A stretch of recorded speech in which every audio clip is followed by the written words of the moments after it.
that wonderful, thank you, Dr. Myers, for that wonderful introduction.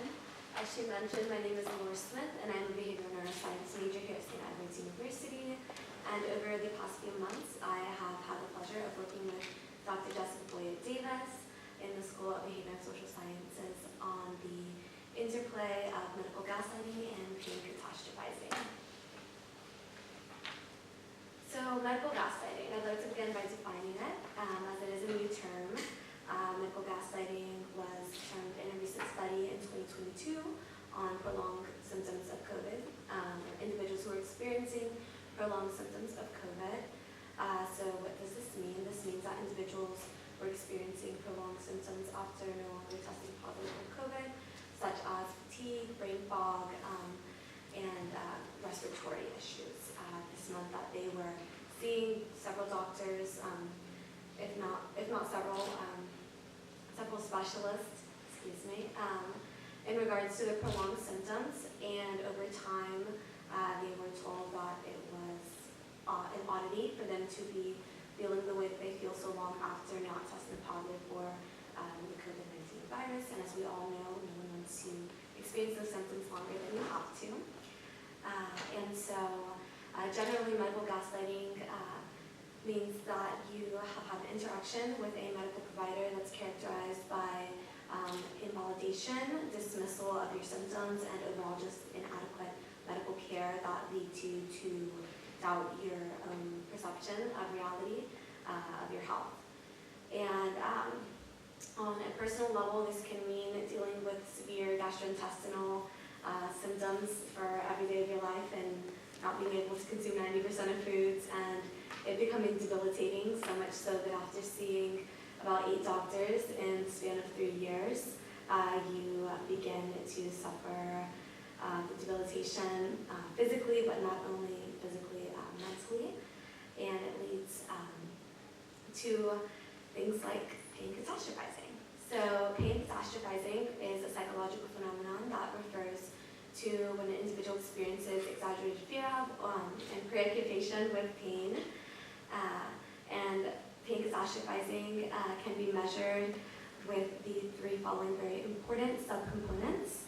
Those are rumination, so an individual is feeling that they cannot stop thinking about the pain they're experiencing on an ongoing basis. Magnification, where an individual feels that something serious may occur, and helplessness, so an individual feels that nothing will help the pain that they've been feeling over this prolonged period. And pain catastrophizing in previous literature has been shown to lead to opioid misuse, reduced quality of life, overall prolonged disability, suicidal ideation, and higher levels of anxiety and depression, along with prolonged disability. And so, why are we studying this? Because there's no prior research on it. Again, medical gaslighting is a newer term, and we wanted to explore how pain catastrophizing may augment the impact of medical gaslighting on health outcomes. That being said, our purpose, again, is to explore how pain catastrophizing and medical gaslighting impact each other and further shape an individual's health. So as for our study, as far as demographic variations, we asked our participants to provide the following information regarding their gender identity, racial and ethnic background, socioeconomic status by household income, and their age. 10 participants were able to be retained during the 8-week period, 2 identifying as male and 8 identifying as female, with a mean age of about 20 years old. And we had quite a diverse background as far as SES goes, so socioeconomic background. And in regards to our design and procedure, we wanted to grasp the level of pain that individuals were experiencing. And with this, we first wanted to measure mood, since it is highly correlated to pain and pain catastrophizing. So we asked our participants to rate their pain, anxiety, and depression on VAS lighter scales for current and typical. So what they're currently feeling as far as these symptoms or these measures go, and what they typically feel. Moving on, we asked them to complete a pain catastrophe questionnaire, which is a standardized questionnaire, regarding what an individual agrees with on a 5-point Likert scale, the level of which they agree with a 5-point Likert scale, excuse me. And this is a 14-item questionnaire, so it's a bit expensive. And following that, derived from a victim gaslighting questionnaire, we created a medical gaslighting questionnaire, which outlines the experiences, again, how an individual agrees that they've experienced medical gaslighting in a 13-question questionnaire, yes. And so moving on, as far as the results go, we did find a statistically significant result in regards to pain catastrophizing and medical gaslighting with a p-value of 0.036 and a regression of 0.66. And this led us to further want to investigate how this correlation came to be in regards to individuals who were scoring high or low in pain catastrophizing.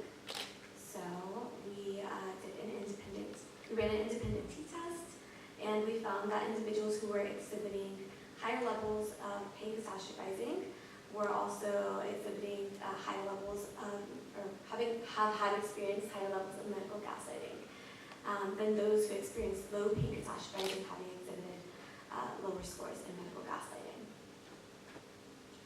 So we know that there are demographic variations that also contribute to how individuals have experienced medical gaslighting. So we also ran independent t-tests for gender identity, and we did not find anything that was statistically significant, as well as for socioeconomic background. However, previous literature does outline how both of these factors, demographic variations, do contribute to individuals' experiences with medical gaslighting, and therefore we attribute a lot of why we did not find statistical significance to our very small sample size.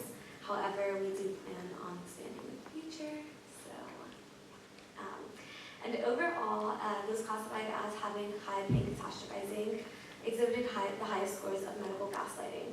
And why is this important? Because individuals are not receiving the adequate care that they need, because they are being labeled as exaggerating their pain symptoms.